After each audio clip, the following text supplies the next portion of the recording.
that, today we are talking about hacking habits, hobbies in hackers, hobbies, and habits is alliteration. Gotta love it.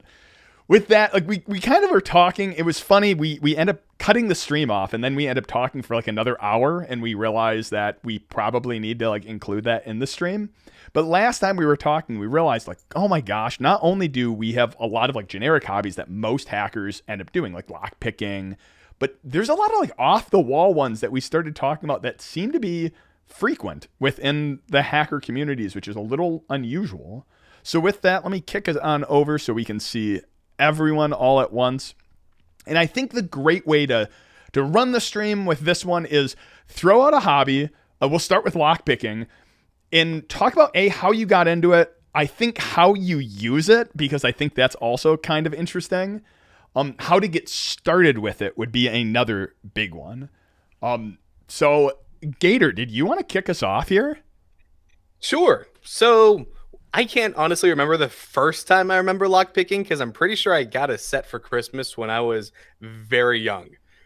So I was always tinkering, but never really got it until I ended up going to DEF CON, lockpicking a village, and then spending hours there, picking up my second set at that point in time, and then moving forward. Since then, doing it for the hackerspace, building things for our hackerspace to teach folks how to do it. So I've got many sets now, to where when people used to be able to come over to our hackerspace for birthday parties or whatever else, there would be lockpicks on the table, and we'd be teaching anywhere from a 7-year-old to an 80-year-old grandma how to lockpick. And it was absolutely fantastic. And then since we had to go online, my work colleagues were like, hey, you do this lockpicking thing, right? I'm like, yeah. Would you mind doing a lunch and learn? So we did 30-minute lunch and learns for 10 weeks and taught people. They all bought their own $20, $30 set, and we bought different locks and just started popping, which was a hell of a lot of fun. For the resources wise, Tool or Deviant Oleum are fantastic resources. So for purchasing lockpicks, where would you suggest? Tool? So that's a good question. I ended up going with, Sparrow's Kickstart, which was only $20, and you can add a clear, or I should say a metal lockpick practice kit that is rekeyable for another $17. Nice. So let me turn this a little bit. Nice. So I was pretty happy with the quality of them. So I ended up getting myself a set, getting my wife a set. So I've been happy with this side of the house. I'll drop a link in the chat on Twitch and YouTube. But that's my suggestion.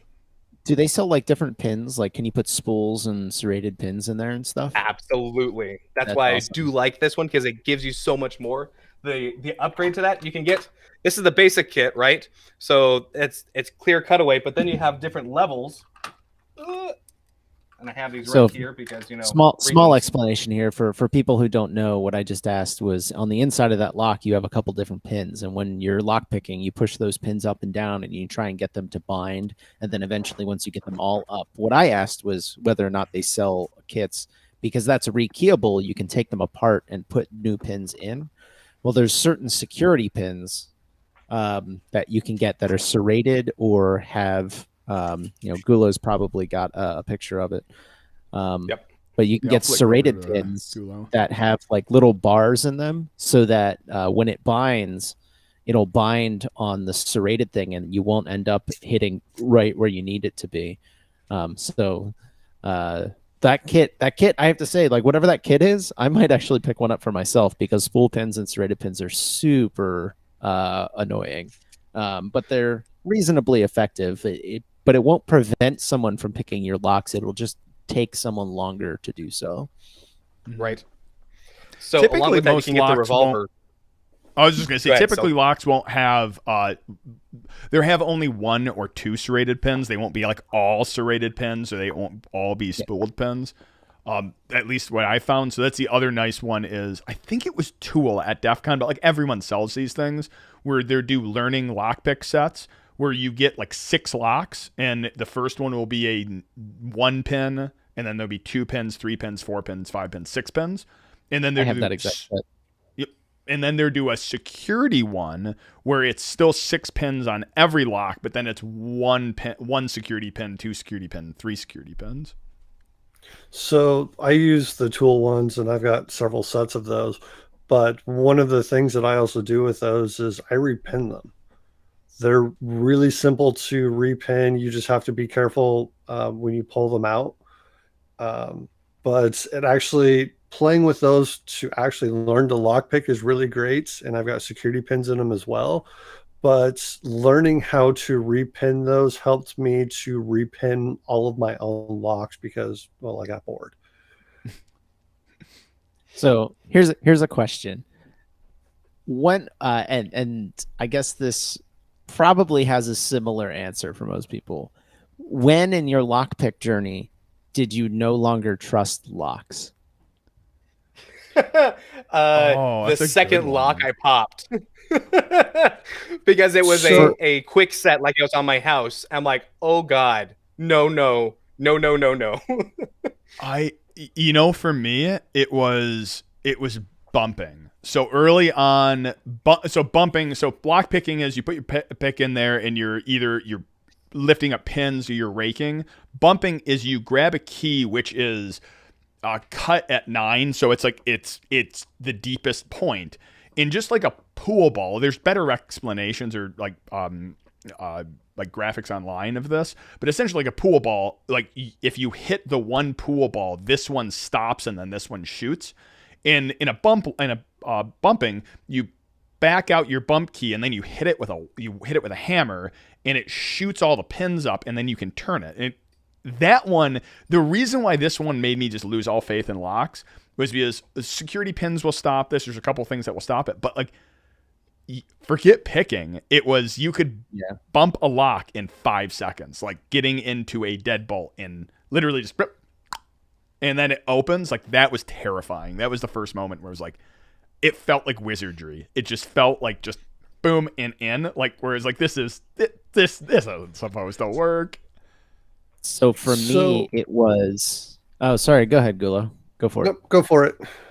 I was gonna say for me, it was the first time I raked a Master Lock 3 or a Master Lock 5, whatever the standard is. You know, you use that little snake lock or snake rake, and it's just kind of like in, pull out, and it pops open. And I'm just like, wow, locks are dead to me. I may as well just not use locks. Got it. And I'm not like being hyperbolic for anyone who's never picked a lock. I think everyone has at some point done exactly that rake with that exact master lock.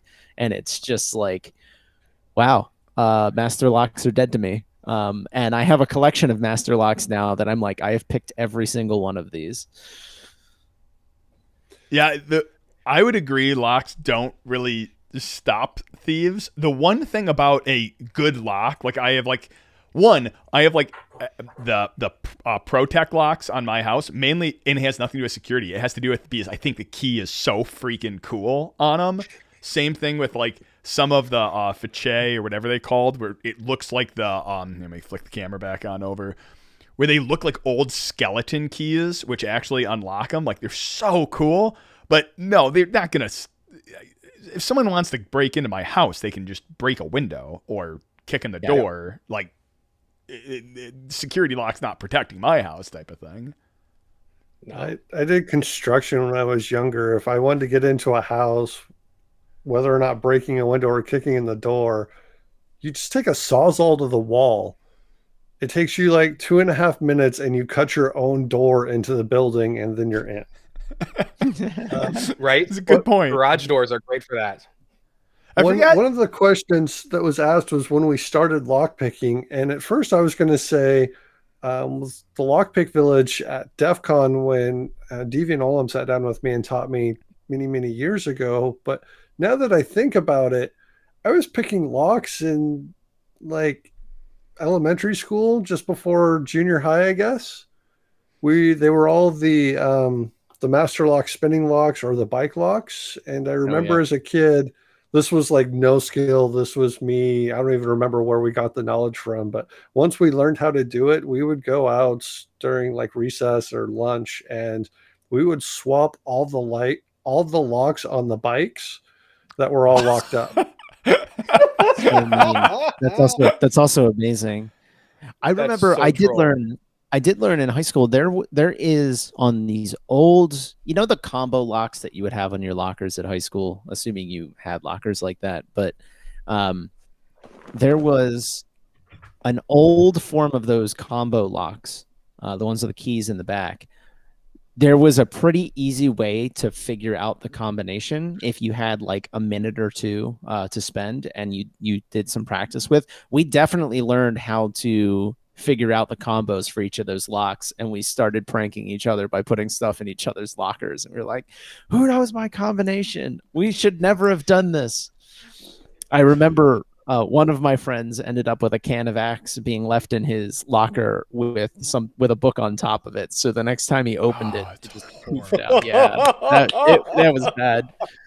That was really bad. That's horrible. I'm gonna respond to some of the comments. Yeah, Lockpicking Lawyer is great. Like, he's one of those ones where you watch sometimes some of the ones he picks, especially like the wafer locks, and you're like, it's not that easy. It's not that easy. Like, sometimes he just like, no. It's just. It is amazing. I actually have not seen. Oh goodness, Bosnian Bill. I haven't seen his. Yeah. He and the Lockpicking Lawyer have done a collabs before. Fantastic folks. I probably have. Scam Nation is also really good. I probably have heard him, but not recognized the name. In that ASCII files, of course, and the let me put this one up. Yeah, that's another good resource. Actually, I covered in a short. Here, shameless plug. Yep. In a short, I covered that he goat-seed like a huge chunk of MySpace. Again, don't Google that word if you don't know what that is. Trust me. Deviant Ollam has an excellent book on lockpicking. Ooh. I also really like Brian Brushwood over it used to be Scam School, now it's Scam Nation, and he has a really, really long history of lockpicking on his channel. And all the other things that he does as a magician. I think he's now rebranded as Modern Rogue, for what it's worth, because he's gone through another iteration, but it's still all the same content. I mean his channel is still Scam Nation. Is it? Okay. Oh yeah, and he's been doing a lot of videos with his daughter, and she's amazing. She's adorable. She's awesome. As far as tools go, I have a Southford is what I originally purchased, like my first set ever. Same. I then like got on like a really good spree, and this is again like a self brag, like he's so cool. Is like I ended up winning like 2 lockpicking competitions, which is really fun. Was one Gurkon and the other one DEFCON, which gave me like a bunch of like I got like $400 to spend at Tool, which was really cool. So I got like a bunch of their stuff. Yeah, that one. All right, so random story on that one. I am a hobbyist lockpick. It still comes down to every single time I get a lock open, it feels like luck more than it does skill. And I don't know if that ever goes away. Does that go away for you guys when you lockpick? No. It goes away once I learn the lock. Yeah. You know what I mean? Sure. But that first pop. The DEFCON competition was so much fun because it was blindfolded. So 3 people went up to a high stand table and you were blindfolded, and on the table was a bunch of picks and a bunch of locks, and you had to find a pick. So get your torque wrench, find the pick, and then pick it, drop it on the table, click done, and then someone would grab that lock and pull it off. But everyone was allowed to move stuff around on you. They weren't allowed to rip it out of your hands. But that one was a lot of fun so that was one. And then Gurkon was just a speed one, which I just freaking got just ridiculously lucky on one of the locks and won a full set. But that one is a weird set, though, because the grips on it is horrible. Like they're just the single... Let's talk about that, right? Because everybody's thickness of their handle, of their lockpicking sets are going to be different. Giggity. Personally, one of my favorite. So if we're going to talk about favorite lockpicks or whatnot, this is not from Sparrow, but this rubberized handle is fan-freaking-tastic. Oh yeah, those are the ones that you can. The next step up from this is from Sparrow. Is another rubber covered handle, but is just coated a little bit differently. So these cost like $40 versus the standard $20 set. But that's my favorite. When it gets to there's go ahead. I was going to say my recommendation if you're thinking about spending money on lockpicks is do not buy the cheapest set, but don't feel that you need to buy, the advanced super awesome set. Spend, get that mid-range set just because they will stick around for a while. Is that a Coke? What is Gulo showing? So these are I was trying to catch up on chat. So I have a bunch of these, and I almost pass these out like candy. These cost me like in between $5 and $10. Honestly, most of my lockpicking is using these at this point. I've got my like big fancy kits. The only thing that I use in my fancy kits are going to be the turning tools. For the most part, I use 2 or 3 picks, and then the rest of them are the turning tools that I use. So yeah, these are super cheap, but they work. Also, if you ever want to bribe me with something and make me super happy, go find the Street Sweeper bristles. I had a custom set of lockpicks that I made like 10 years ago that somebody stole at they walked off at a conference, and I've not seen them since, and I've been bitter ever since then. But I've been wanting to build my own for a while, and I'm too lazy to go chase street sweepers down the street because they look at me funny. Of course. Catching up on chat a little bit. As far before I do that, actually, Google, I don't like the switchblade sets. Like, I just the handle doesn't give enough feel on the pins. I weirdly enough, for those big sets people get, I just use the triangle. I use the triangle with the rake. I use the triangle to pick. Like, I started using like some of the hooks, but you kind of get your favorite picks in a set and find out you don't use half the other ones.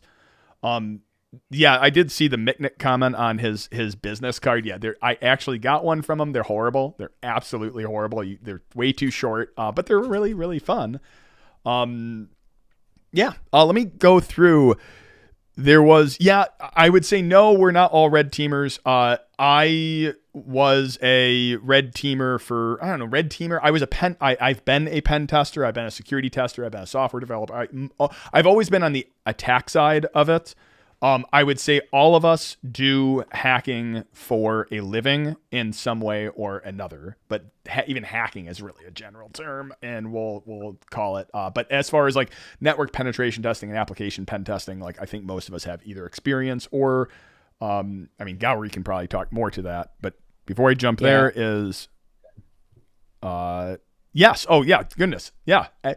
Can you still be a hacker in software development? Yeah. Oh yeah. Oh gosh, Absolutely. Yes. That is actually all I do. I don't do any of the classic things that you would see at a DEF CON.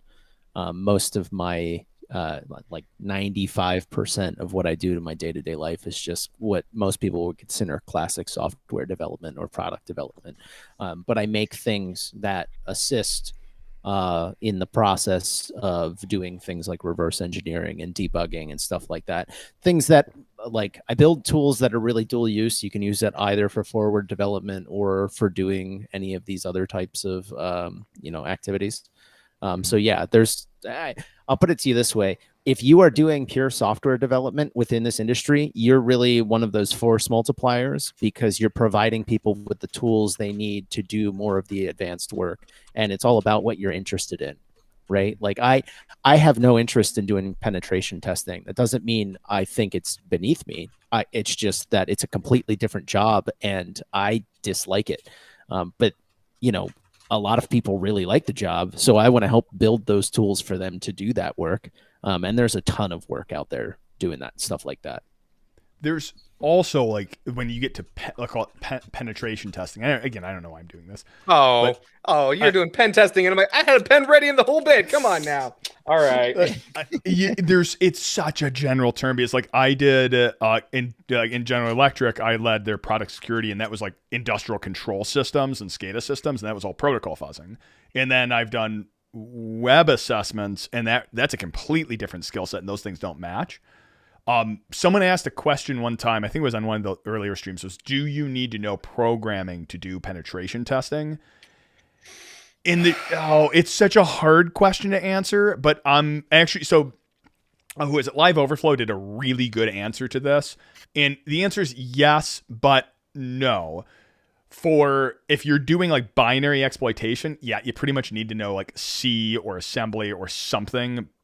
If you're doing web application penetration testing, then the answer is kind of no. And the reason why is because there's this whole layer which everything becomes the same. So like whether you're doing PHP, JavaScript, Angular, whatever the web technology is, at a certain level, all of them need to interpret into, HTML or something that a browser can represent. So I can put a web proxy there and I could do testing without ever knowing code. I don't need to know SQL. I can use SQL map to map the database. So either way, went down a weird path. We can flip back to lockpicking. But if you have more questions on that, like one last thing I'll add to that is it can only help you to know those, because if you know common development patterns, you'll know when someone has screwed something up on the surface, right? So if you should at least, I think, at least be able to read code, if you're not necessarily wanting to, develop your own code, being able to read it and being able to see and understand when someone's doing something wrong is extraordinarily useful. I think you're right for pen test. Like there's few languages that help out. Oh, the language dropped. Yeah, Bash is useful just for automating tasks. Python is great for helping automate things. I think it all really depends what you're doing. Like the moment you go to IoT devices, it's back to protocol fuzzing, and because they were building custom stack, like a custom networking stack. Web, you don't necessarily need to know it, but like Java, especially with everything being JavaScript, like it's a good one to know. So yeah, I don't think you necessarily need to know it, but gosh, it helps so much. It helps so much, and especially if you don't know how to program, at least knowing how to look at code and understand what it's doing is huge. So as far as like lockpicking, and I mean, we've been talking about like hobbies and such. Burglary is actually a pretty decent hobby, and as far as lockpicking goes, it kind of slides right in there with that. I have a story. I was catching up on. One second, I was catching up on chat. Well, can you repeat that one more time? So we've been talking about hobbies and kind of lockpicking, and one of the things that kind of slides in with that is burglary, and Okay. I think that's kind of a really good hobby. And we're also talking about pen testing, and I've kind of alluded to this to Silk a couple of times, but I don't know if he's heard the story. There was one time a friend of mine was doing a pen test, and they needed some help. And they were pen testing a bank. It was just a small bank, and they called in a handful of us to go in. And the goal was physically access the bank. We weren't allowed to touch the vault. Stupid rules. But we need to access the bank. We need to access the bank's networks and those types of things. So we got called in, and I'd flown like 6 hours from the East Coast to the West Coast to help out. And one of the things I brought with me was a prototype that I was playing with. And the story is kind of, I broke into a bank using a remote controlled vibrator. Fun. So Please continue. I was gonna say, there Go this on. story is such a turn on. there was a post. There was a time at DEF CON we ended up in an adult shop, and they had a whole bunch of remote control vibrators. We were really drunk in the middle of the night, and one of the first things we tried to do was use our cell phones to hack into the vibrators to create a standing wave and shake the building to the ground. We all failed because we only had our cell phones, and we could only connect to a couple of Bluetooth ones that weren't secured. But then I came home, and there was someone, Scanlime. If you don't follow her, she is freaking brilliant. Very talented engineer, awesome reverse engineer. But she did a post on those where she completely reverse engineered the wireless signals, how they worked, and then they built a custom one.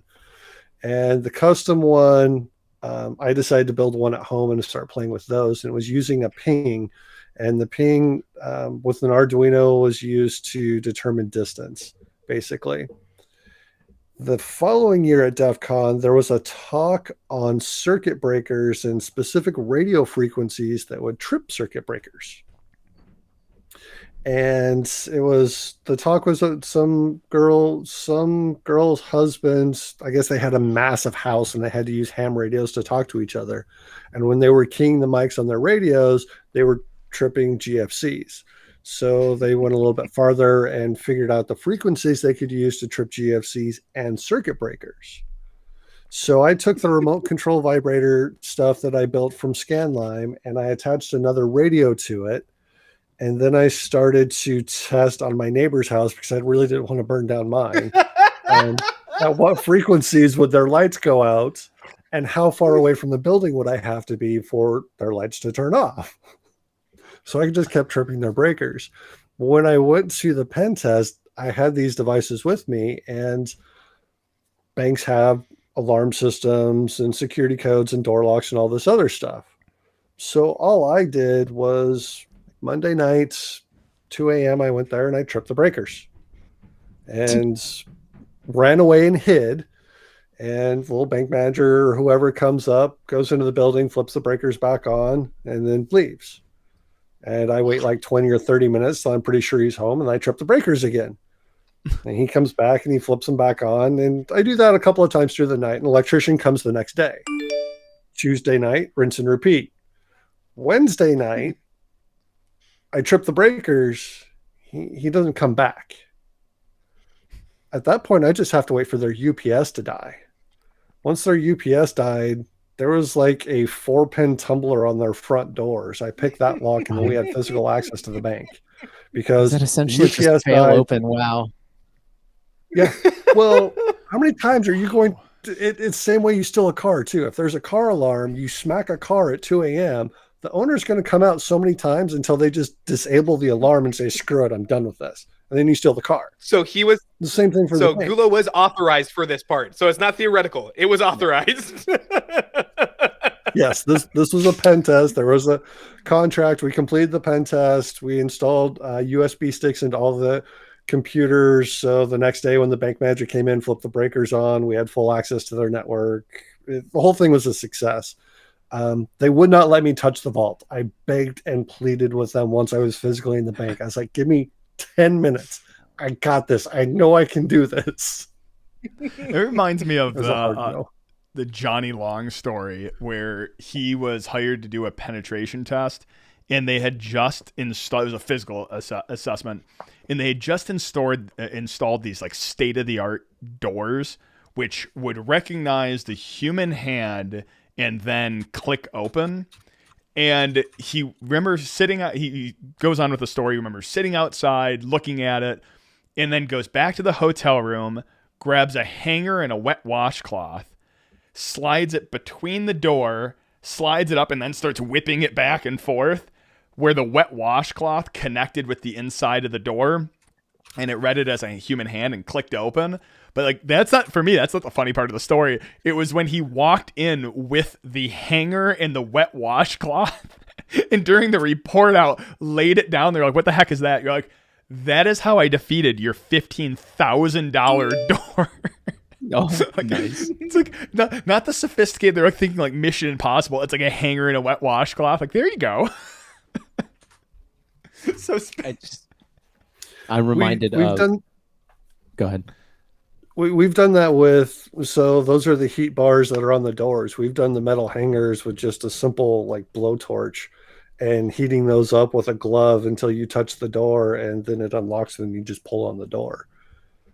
There's so many great ways to break into build. I'm telling you, burglary is a hobby. Oh goodness. Yeah, I haven't actually seen that video. This is fantastic. I'm pretty sure it was at a DerbyCon. It's, I think, the first time he went through and did it, but he's done it multiple times now to where they were walking down the street, saw a bank, and said, let's see how this works. Because it was the double man trap doors, and just take his whiskey that he was sipping on, blow it right through in a fine mist. The doors would pop open the first set. And he's like, okay, that's good for tonight. Let's just keep on walking. And it's, Oh God. I'll find it and I'll find it and post it. Oh, Yeah, those are the motion detectors that they have above the doors. So if they don't, so by law in most states, you have to have a button that you press to get out the door, or you set up motion detectors because you can't have the doors locked during a fire. And the motion More detectors, you can use specifically, vape. you can't have primary exit doors be handle based, and they have to open outward. Yeah, so there has to be that's why everything has a bar that you push on most of those doors going outward. Anyway, continue. Yep. Yeah, so being able to use vapes or spit whiskey into those are all ways there. You can slide pieces of paper in there. You can inflate balloons. There's all kinds of cool ways to trick those. By the way, any of these links we're talking about, which we're pasting, because sometimes chat's a little weird where it doesn't filter it out. It filters out links just because of the amount of spam. I'll grab all of these and I'll throw them in the video description afterwards. Some of these stories remind me of back in my Navy days, but I was never on a red team or in the Navy. Yeah.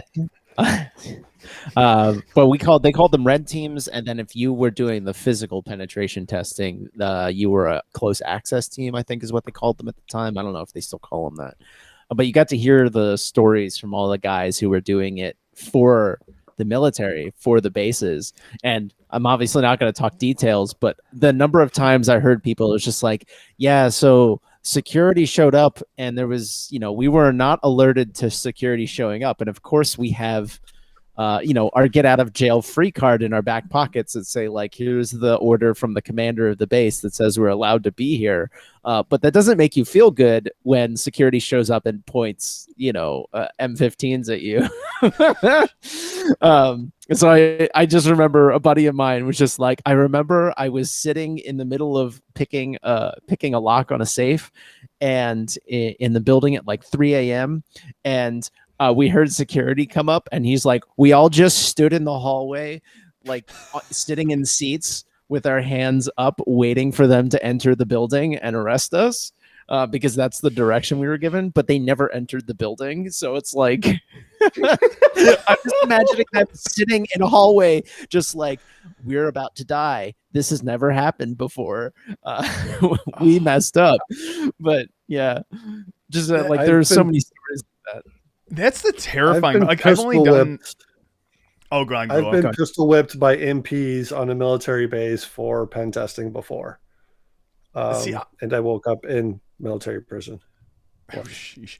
The physical pen tests, I have not done a ton of the physical pen testing. I've done a lot of social engineering over the phone and phishing and all of that, which I have mixed feelings on that. In my opinion, goal of social engineering, of phishing and whatnot is to test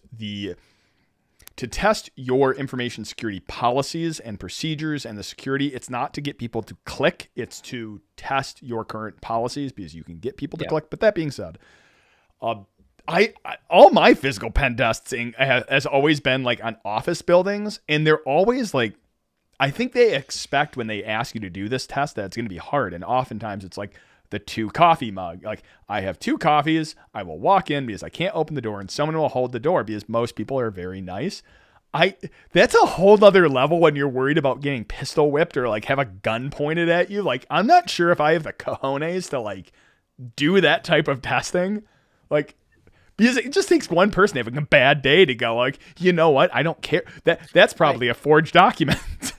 I have no idea because I never served on any of these teams. I have no idea if they're still active, but I have to imagine someone somewhere is sitting in a room going, what's the risk assessment on this if we, lose a sailor to someone having a bad day? And then for that to get approved is just kind of well, that's mighty interesting. They actually went ahead with it because a lot of times, and this is one of the biggest things is, I think Silk said something along these lines. You don't want to inform, everyone that this is happening because you want to test the response time and stuff like that. Right. So, what do you do? What happens if the one person who is informed isn't available at the time that is occurring, or something happens to them and they don't show up to, resolve the situation? There's a big risk assessment there that you have to do before you run one of those operations. Something. So there was one other pen test I did. That I was doing some network administration stuff, and I taught So I was installing smoke detector cameras in interrogation rooms at a police department. And one of the captains thought it was going to be fun to just close the door on me and leave, locking me in the interrogation room while he went to lunch. Well, I wasn't too happy about that, so I picked the lock, which I shouldn't have done, to exit because I didn't want to be trapped in there for the hour or two or however long he was going to be gone for lunch.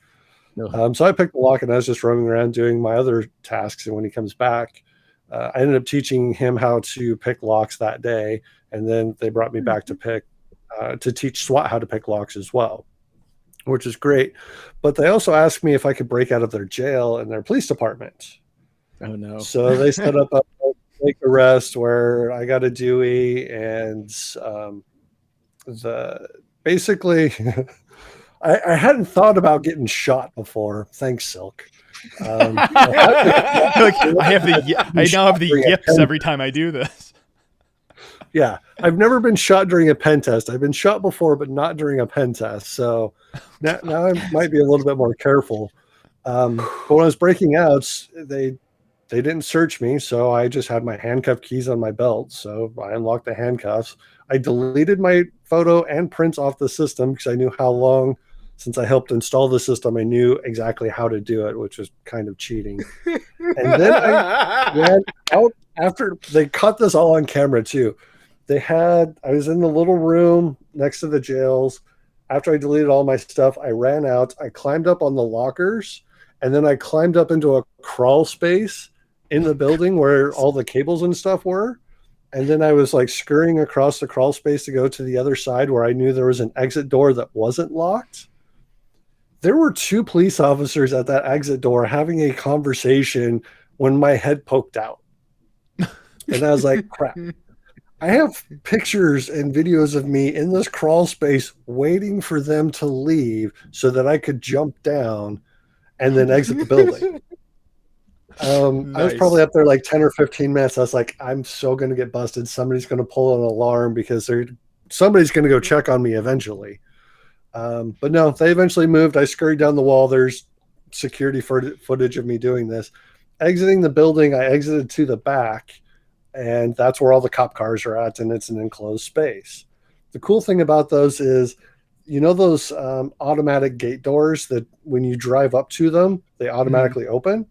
It's because there's a little magnet thing in there. So if you have a few rare earth magnets in your pocket, you pull those out, you throw those on the ground, and then the gate magically opens, and then you can just run out. That's also how you can break into places that have those, because normally the gate is not the ceiling. You just throw the magnets theoretically, if you're authorized. If you're authorized. All of this was if you're authorized. That's a good one. Goodness. Seriously. Actually, but yeah, I could have been shot at any point in time, and that never occurred to me as an actual issue. There's a reason why I don't do physical testing, and it's because that I've heard bad stories. Yeah, oftentimes like when we do like compliance audits, and this was a while ago, a lot of times like the biggest flaws we saw with like server rooms was actually the ceiling or the floor, because they're all raised floor because that's like AC. So oftentimes it would be like the outside the door, because like it's weird to have they build out the server room and not have the raised floor anyway or everywhere. So it's often you need it for airflow. So you'd just pop up the floor tiles on the other side of the door, and then you'd crawl underneath. Oftentimes you wouldn't have to crawl underneath. You just point it out to them. But then drop ceiling was the other one. Oftentimes you have a drop ceiling in those rooms, and there's not like a wall above the door. So that would always get flagged for things like that. But I never had to worry about getting shot. There's that. The fun places without firewalls. There is one caveat to me being a physical pen tester. I can't do it often, because I'm a 7-foot white guy. This is why I did not become a career criminal. I would be, during lineups, they have to find people that look close to you. The problem is finding 7 foot. We don't grow on trees. There's not many of us. So I would easily be identified every single day of the week, running from a scene on security camera or whatever. That's why I didn't become a career criminal, because I just can't. I'm physically incapable. Get out of here. We'll call the brute squad. I am the Brute Squad. I am the Brute Squad. It's kind of interesting because I think sorry, certifications get poo-pooed a lot in the industry, but this is a good example of like CISSP is considered one of those like inch deep, mile wide certifications where you get exposed to a lot of information. And this is a good example of how you might leverage that, right? Because they will tell you these things flat out, like how high does a fence need to be in order to have medium or high level of security, and what does it actually deter? What are the implications of the raised floor or drop ceilings, things like that, which like those types of things you're not going to get in a classic bachelor's or master's degree environment. It's only going to show up in certifications that are actively teaching you how to do these security assessments. But I always thought that to be interesting. See, as a CISSP isn't. I'll drop it to you in a second. I was going to say the CISSP, you bring up such a good point because it's kind of like a bachelor's program in the sense of like you will, or a high school degree, you learn a bunch of crap you will never use unless it's for a CISSP exam, but it's a good like broad knowledge. I still don't recommend the CISSP unless there's one exception to this. Unless you're trying to manage, there's Gator with this silly book about CISSP. Yeah. No, it's a good time if you're outside the tech field and you're going into a manager role within. Like if you're, I know, like General Electric, it was really common, like where you would have someone from aviation move over to the technology side. It was a good way to just get a broad understanding of everything. So when someone talks to you about it, But if you are in a tech vertical, my recommendation is go deep there. Don't necessarily just go broad. Right. So, CISSP is an inch deep and a mile wide. So, it takes a lot of time and effort to go through that bad boy. I took one look at the book and said, I think I'll just get a degree instead. Right. Yeah, or as Gator will say, by the way, flip topics is, just act confidently or just carry a ladder everywhere you go. Yeah. Carry a ladder. As far as what Gowrie said, things that you wouldn't learn in school for like drop ceilings, raised floors, I learned all that stuff because another hobby is kind of architecture and building design. So I design a lot of things, but when you have a drop ceiling in a server room, the walls, whether they go from floor all the way up to the ceiling and then up to the primary ceiling, is whether or not you have a firewall on around that. If you don't have a firewall, then it's just a false ceiling and you can climb over and drop through. So learning about like fire codes and building design, it's actually helps you with that pen test. That's where I learned a lot of those tricks, was from like building design. There's a book that came out a few years ago that was recommended to me, The Burglar's Guide to the City. It was a phenomenal book that went over similar things. I actually picked up a bunch of stuff that I didn't even know about. But part of the SWAT thing when I taught lockpicking to them was I also taught them building breaching. So identifying based on the slopes of the roof, different window sizes, shapes of the house, whether or not they had basements, sub-basements, if they had an attic, whether this window is kitchen, bathroom, living room, whatever. And then being able to case a house based off the construction of the house before you actually tried to breach that house. I'm kind of laughing because when his comment, one, it reminds me of his link of how to fell a tree, but it's also like, in order to do pen testing, first you must understand the universe. Like, I know there's a quote along that's like, in order to do that, you first must understand the universe, and it's which then links back to the your guys' badge, because that's when you found the universe, right? So I mean, it all links right back to each other. Yes, they have indeed met the universe. They have. When it comes, quite interesting. So from my background, going through and installing cabinets and countertops, we also did it in like timeshares and or hospitals and such. And just seeing coming like from the DEF CON standpoint, putting on the hacker hat instead of the construction hat, and you're like, dear God, these drop ceilings, all the network cables are right here. What's the likelihood if they're going to see if there's a tap on this? Or at that point, there's an issue. Let's just plug in. And it just, with one parts were when we got to locations to where the ducting then started having bars. and you could tell who was serious about something when they actually put man bars in the vents, but then the serious ones made sure to put special screw heads versus just the normal ones were just Phillips. So we're like, oh, let me just pull out my Leatherman and go, sweet, thanks. Your man bars did nothing for you.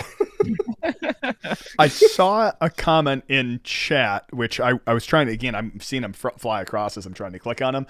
DEF CON, as far as I know, is they haven't made an official announcement yet. Like, we're all kind of expecting it to be remote with maybe some in-person thing. But it's not, I don't think any of it's official yet. I wonder, there is like, the one thing that Digital went through and said is that there are things in the forums right now mentioning hybrid. And depending on which contests want to be either hybrid or in person, you can sign up for that. But they've not officially given the word yet. Yeah, I wonder if what they're planning is to try and have the primary, like speakers and competitors show up, but then have most of the engagement be online to kind of limit the amount of people. I don't know. I just wonder, because it's such a gamble right now, because we're at kind of a tipping point where if we, there's a clear way to get everyone vaccinated or enough people vaccinated to go ahead with it. But there's always the risk of a new variant showing up. So it's hard. It's like we're just at that point where you gotta decide and make a call, and there is a non-trivial amount of risk there. Yeah, I think there's a lot they need to consider there. And I don't think it's necessary. I don't want to go down this topic, but I don't even. Some of it also just becomes they're having to weigh risk versus. I know people want to meet up. I know. Oh, but if we go, there's going to be an increase of insurance. Oh, and if the cost goes up at the hotel because the hotel is going to cost us more in insurance. Okay, travels like they're trying to balance it all. I do not envy them in that decision.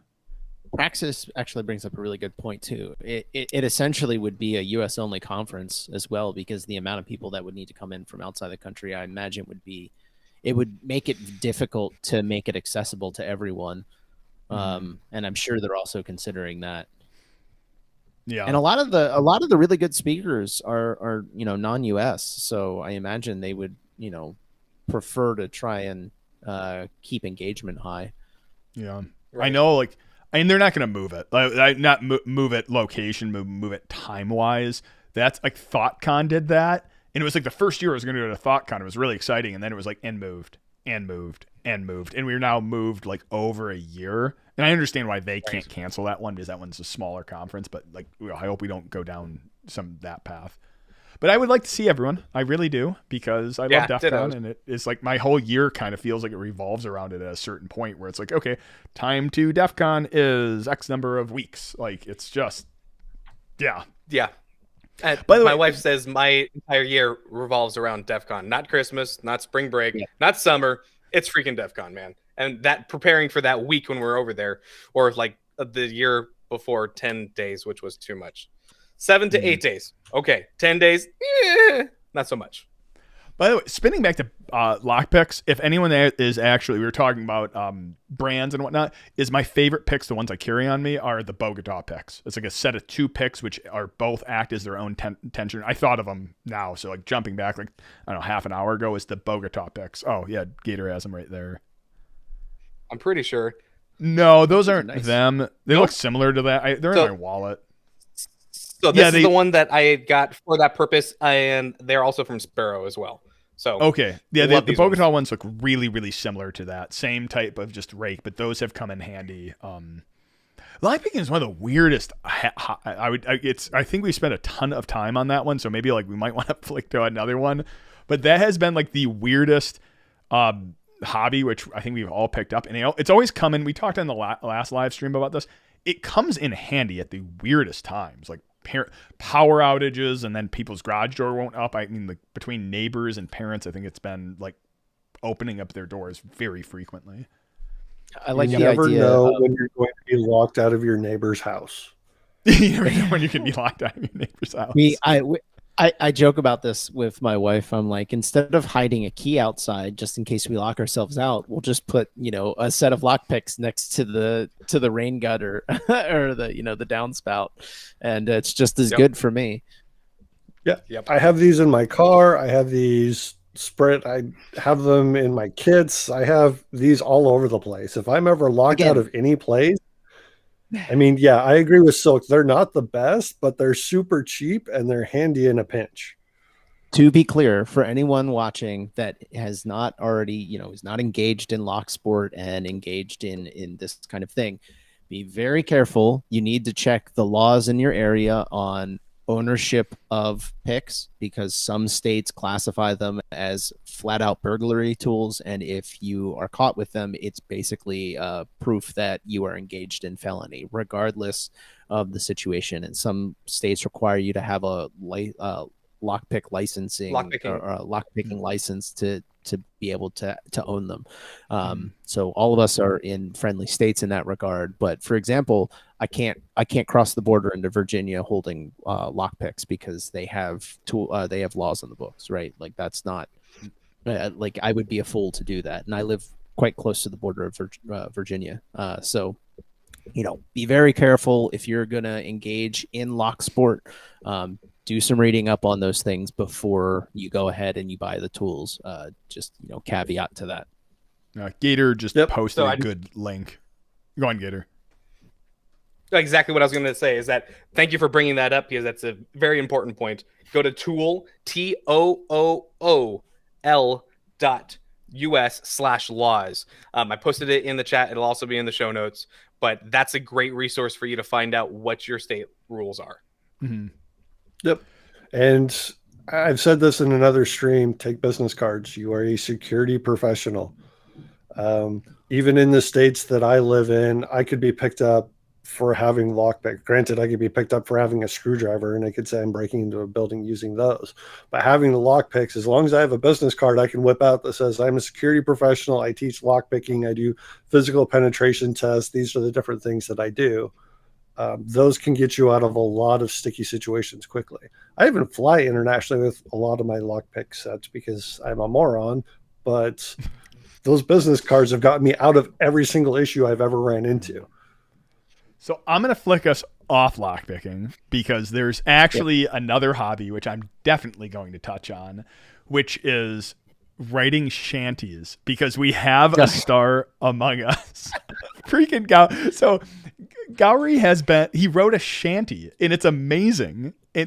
Someone posted. I rewrote Wellerman because this is like a cross between two hobbies that I have, which is playing Magic the Gathering and kind of investing in Magic the Gathering cards. But I also play, I play some music, and there's a channel on YouTube. His name's Rudy at Alpha Investments, and I'm a patron of his on Patreon. And he sent out a request for any of his musical patrons to rewrite Wellerman for him.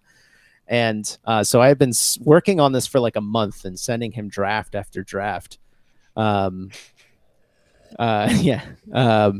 So working, draft after draft on this. And eventually he sent me a message back like with 2 hours notice saying he was going to go live on one of his latest videos not about Magic the Gathering, but Flesh and Blood trading card game, which I just started getting into as well. Really, I like trading card games. Might pick Pokemon back up. It seems like it's all the rage right now. So yeah, I made an acoustic version of this, and I made a remix version of this so that he could make a music video with it. And it seems to have been received well. I'm happy with it. It's like, again, I don't want to share like statistics, but like it's freaking amazing. It's just amazing. It's absolutely amazing. Both the acoustic version and the remix. It's not tech house. Look at Alex talking about music. It's like techno dance-ish, I guess. Yeah, it's boots and pants, boots and pants, and boots and pants, and boots and pants, right? Boots and cats and boots and cats. Yeah. Oh, that's awesome. So like that's one. The other one is Gator. I'm going to jump over to you because Caffeine Con. Talk about Caffeine Con, because that's another beautiful thing. So a Caffeine Con is something that a bunch of us in the darknet went through and put together. A bunch of the agents went through and said, hey, so we've got this agent-run darknet party that we usually do at DEF CON.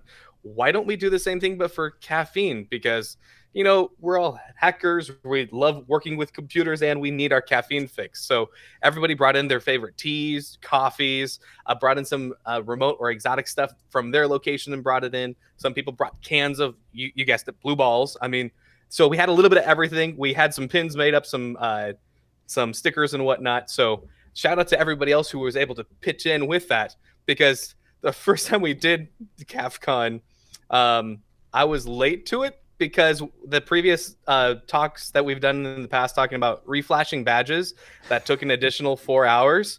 Yeah, we were supposed to start Caffeine Con right when we finished the first time. And I'm like, guys, I'll hand you the stuff that I brought. You guys have got to run this because I'm reflashing badges. So, yeah, go ahead. Oh, no, I was going to say that was also the year that I got the weirdest looks from TSA, because I brought, I think it was like 7 pounds of coffee with me, because I was giving them as gifts to like command code and things like that. So I roast coffee. I've been roasting it for a while now. I think I have like 200 pounds of coffee in my house right now, all green coffee. And I'll have to do a video on it. I've had a couple people ask, but that one has been the weirdest thing, because everyone says, or I've been told now multiple times by TSA, like, oh, we flag anyone who brings that much coffee through, because typically that's how they hide drugs, because they put it in the middle of coffee and the dogs can't smell through it. And it's like, oh, yep. And I always look at them, and I had the probably the worst reaction, because for me, it was like, I got excited about, like, really? People actually do that? How does that work? Why would that work? And I started asking them all the questions, and they're like, this guy's either an idiot or like actually just like the worst person ever at smuggling drugs. It was really funny though. Have you never been a drug mule before? What was that? Have you never been a drug mule before? Gulo. Only you, sir. Only you, sir, can say that. Don't want to know. We're going to leave that one alone. Don't tell that story. That's when we're in person, man. Around a couple beers or something. Yeah. That's plausible deniability here. Oh my gosh. Yeah, that's pretty amazing. I'm trying to catch up on chat right now too. Yeah. Right? Yeah, great. Yeah, 7 foot tall white guys. Yep, there you go.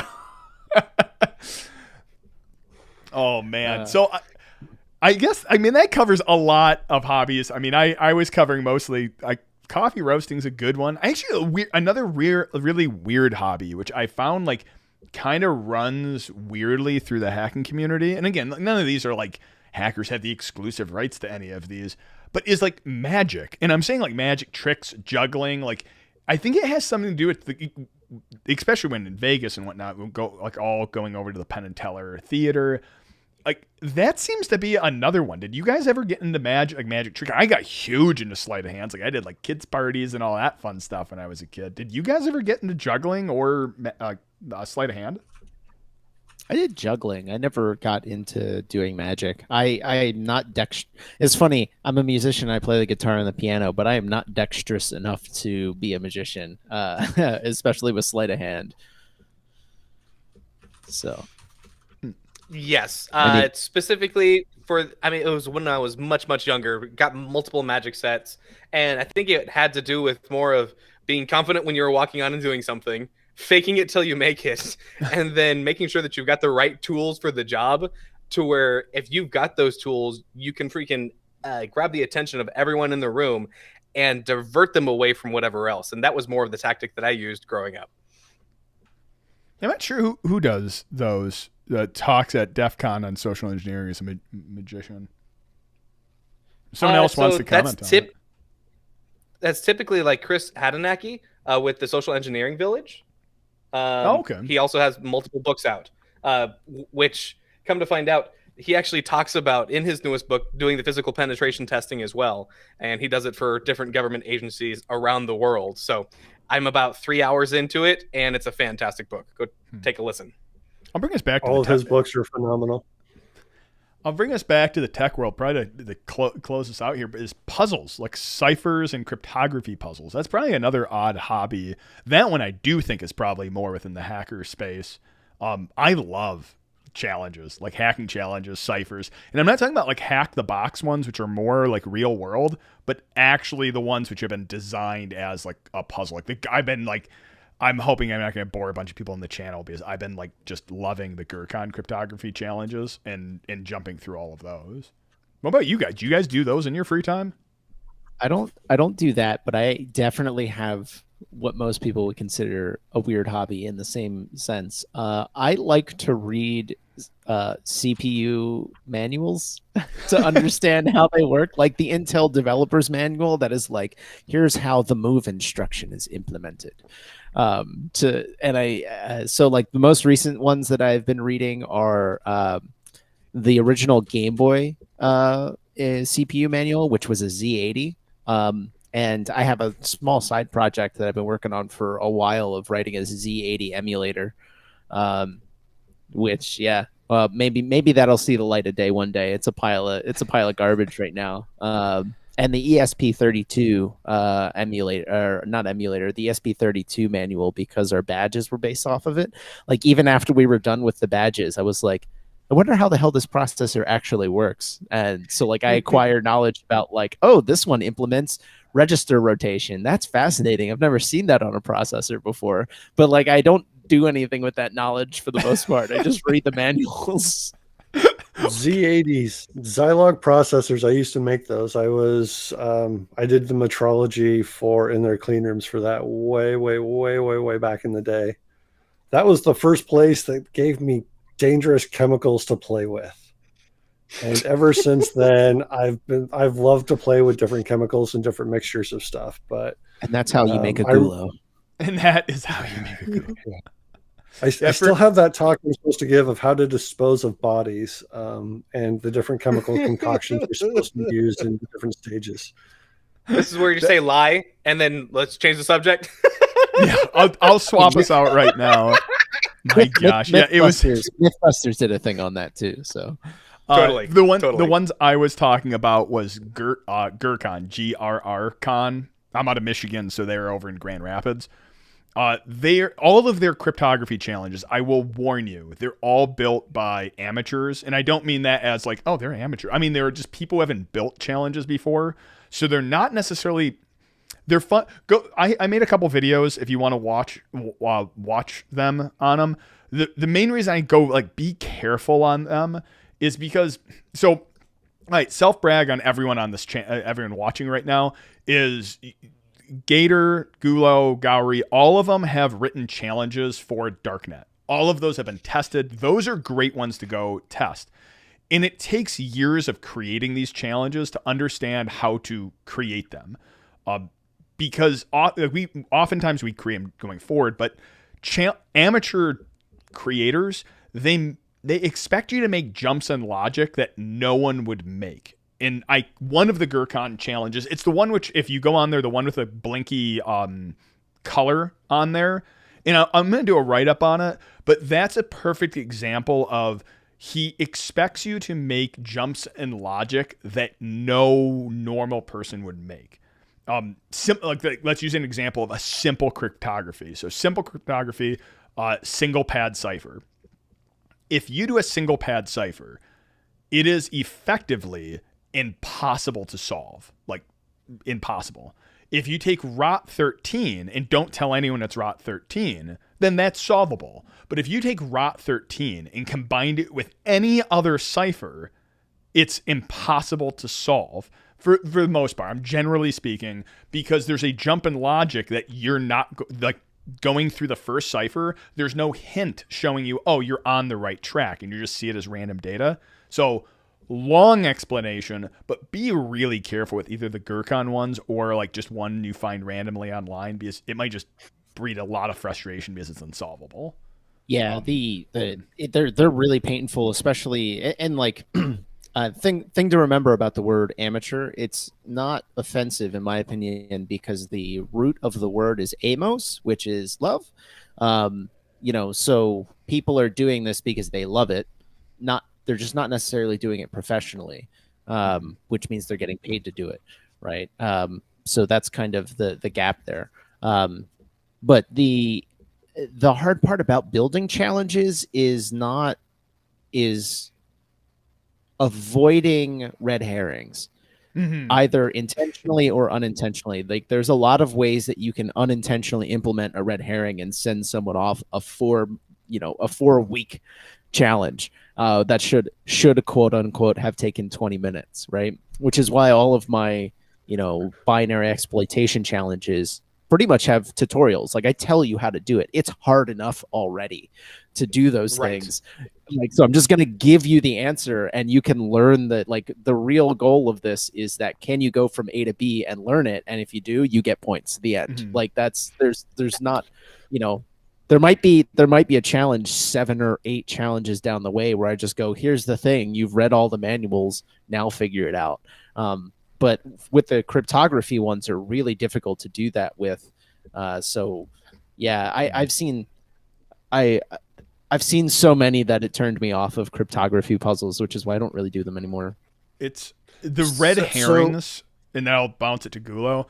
The red herrings are never a good thing. I don't care who, they're never, ever a good thing. Second to that, when hints are given, like there's a whole strategy around how to give hints here, but like hints should be very direct and help you solve the immediate step. And I mean, I almost like say that it's so loaded because it happened to one of these recent challenges. And the hint was this like 1, 2, 3, 4, I declare a crypto war. Like that was the hint. And even in hindsight, like after solving the entire thing, I have no idea what the hint was supposed to help with. Like it was such a vague hint. It sent me down a whole nother rabbit trail of going like, oh, is it like a thumb cipher or like some weird like name I've never heard of, to find out like, oh, he was saying you use the numbers inside the keys to figure out. Or if he would have just said like the hint could have been there, if things are misspelled, it's purposeful. Like that would have been a good hint versus 1, 2, 3, 4, I declare the crypto war, where you're like, even in hindsight, it was a weirdo. And I feel like I'm just beating up on the Gurkhan challenge. After Gulo, I want to throw in too. So I write crypto challenges for the darknet, and I know Silk has done them. I don't know if Gator or Gowry's played with any of my crypto challenges. Stay away from them. I don't care what anyone says. Stay away from them. Don't go down the hidden challenge. Don't go down the hidden challenge. I'm not even talking about the hidden challenge. I actually make cryptography challenges. I'm learning all of the ciphers from like going all the way back to the Caesar cipher, and I'm learning them one at a time. All the math associated. This is sadly a nerd hobby. I'm learning all the math associated with them. I'm writing them in at least 2 programming languages, and then I'm deploying them out to the darknet. But I also put red herrings in my challenges as well, which they just both bashed on. But so my like web cryptography challenges, those are straightforward. But we've had some party challenges where I've done the crypto for those, and people hated me because I had red herrings in there. But I always sat there and I would always give hints. And I wasn't like completely ambiguous like what Silk was saying, but I'd say that I was usually fairly ambiguous, because usually the conversation, they would tell me some word in the conversation was the answer. I'd be like, you have given me the word that you need to put in to solve this in the last 3 sentences that you sent to me. At that point, it can just become brute force. But they were kind of like, I gave them a ROT 13 and they had to crack something with the ROT 13, but the password was ROT 13. And no one was, but they were all tearing their hair out. And the funny thing was the next, after they did the ROT 13, they put the ROT 13 as the password. The next one just had a blank password. And everyone was going crazy trying to brute force all this. And they were both red herrings. They were semi-obvious red herrings, and there were plenty of hints that were given as people were having trouble with them. But I don't put like my remote challenges out there with red herrings and then I just disappear for all of eternity, because that's even mean for me. Ooh, I have limits. Before going to Gator, I'll counter the red herring though, mainly because 2 things. One, if you're an amateur challenge maker, again, said with love, all due respect in the love, all that in the world, but don't put them in because you don't know how to put, like, you're sending people down rabbit holes. There's a difference when Gulo has done it because they're clever and they make you think, or it's also like his red herrings are part of the challenge. And I use the example of in the book Daniel Suarez. Damon by Daniel Suarez. It's use your key and we shall meet again. And he's trying to figure out the password for a cipher. Use your key and we shall meet again. And the password was your key. Your key. It was just use your key and we shall meet again. Oh gosh. If anyone who's on stream who hasn't read Damon, please go read Damon. All right, Gator, all you. So one of the things I think that sets Darknet and the Darknet contest apart is that we go through and try to teach you or send you the right resources to get you trained up and then go to a challenge versus just going to a challenge in blind. And that's something that's a little bit more unique than just any old given CTF. So that was my 30, not even 30 cents, my 2 sentence. There you go. And yes, Gulo still has limits, but the poop in the box is not one of those limits. We're still good. We still have Gulo. Yeah. If you guys want to hear the poop in the box story, you'll have to join us at Darknet sometime. We'll tell that story again and again and again. It's poop is a one-way hash. Oh gosh. Corn is encrypted though. Can you decrypt corn? Can you elaborate on that? And you know what a great, speaking of hobbies and pooping hobbies, please elaborate on that. Like, just the fact that poop is a one-way hash. Please, I beg of you. Gulo, proceed. All right. So I do hidden challenges, and usually if you find one of my hidden challenges, there are several warnings before you hit a point of no return. If you find one of my hidden challenges, you will be scarred for life. There's no ifs, ands, or buts. There are people in the dark. There's definitely buts. Challenges. Wait, thank you. There are buts, but there are no ifs and ands. Big hairy ones. I'll go up on stage to make a point, and I've literally dropped my pants on stage wearing a braille thong after I gathered a couple hundred people around said stage. And the guy that completed that challenge, it's been like 7 or 8 years and he still hates me. But anyways, so I did a hidden challenge where I was playing with encryption, and one of the things that I'd said, and Bunny corrected me on, I was like, poop is just encrypted food. And he's like, no, poop is hashed food. And I was like, damn, you're right. But that means corn is encrypted food. I ate corn for about 2 months until I could get the proper consistency of actually everything to crap in a box. Oh, you know, and there were, so inside this box, it was wrapped in like biohazard tape. There was definite corn you could see and you could tell. But it was a clear box that you could see in, and then I used clear labels with white text on there that also had hashes encryption that were on the box. And I said, whatever you do, don't open the box. It's an encryption challenge. If you're able to solve the hashes, you can solve it without opening the box. And then I had like cans of Lysol there just in case anyone decided to open said box. I was going to mace myself in the face while I ran away because there's no saving anyone else. But I learned about hashing and how the body actually processes food and how it hashes out the food.